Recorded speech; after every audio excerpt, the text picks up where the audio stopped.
Côté au nord par la région de l'Indigné-Douablin, au sud par l'océan Atlantique, à l'est par le Ghana voisin et à l'ouest par le district d'Abidjan et la région de Lamay, la région du Sud Comoé s'étend comme l'indique son nom sur la zone sud-est de la Côte d'Ivoire.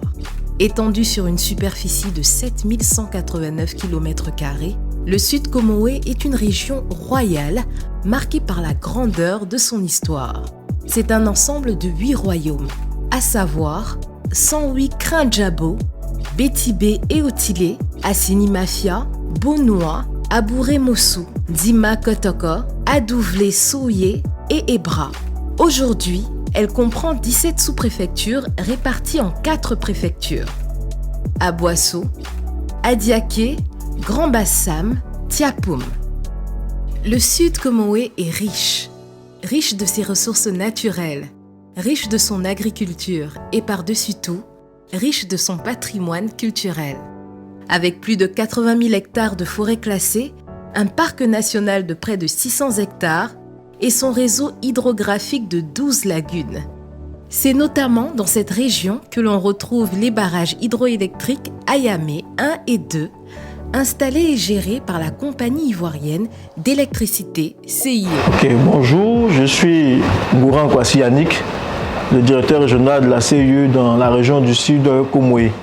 Il faut noter que nous avons une région qui possède assez d'atouts naturels, à savoir un réseau hydrographique assez important, caractérisé aussi par l'existence du fleuve Labia.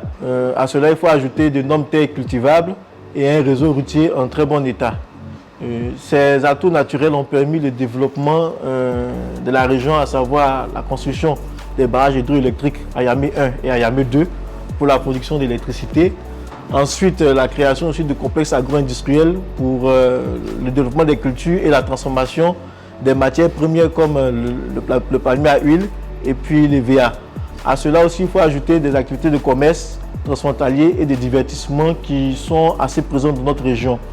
Et toutes ces activités-là arrivent à se développer, arrivent à avoir vie, arrivent à progresser que par l'existence d'une électricité qui est fournie de manière continuelle et de qualité.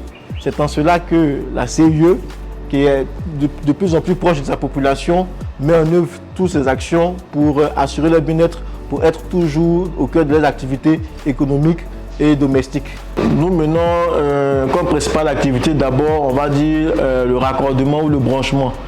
Cela provient lorsque nous avons un client qui demande à avoir accès à l'électricité, qui a un nouveau local, que ce soit une habitation, une activité économique ou un site industriel, et qui a besoin d'avoir du courant. Donc nous mettons en œuvre tout ce qu'il y a comme moyen technique pour pouvoir lui fournir cette électricité-là. Les impressionnantes ressources naturelles du Sud Comoé représentent de véritables trésors pour la région et une valeur sûre pour notre pays.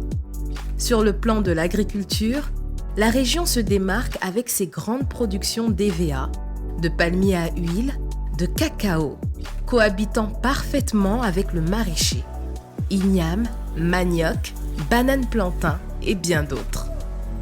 Au plan culturel et touristique, l'on ne pourrait évoquer la région sans mentionner ses royautés, parlant notamment des cours royales de Bonoa, Mossou et Krinjabo, les ruines de la maison de l'administrateur colonial Arthur Verdier, la ville historique de Grand Bassam, classée patrimoine mondial de l'UNESCO, le parc national des îles et Otilé.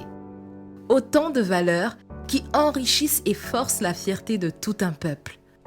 La région du Sud Comoé se démarque également par son industrie principalement axée sur l'agro-industrie. Elle fait part belle au traitement du poisson et des crevettes. Des zones industrielles y ont pris forme, avec depuis quelques années un village technologique, le Vitib, la Silicon Valley à l'ivoirienne, qui marque l'élan de développement dans lequel s'inscrivent nos autorités. Aboasso.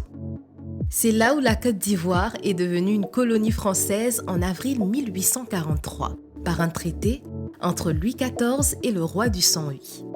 C'est également à Aboasso, dans le village d'Elima, qu'a vu le jour la toute première école française de Côte d'Ivoire.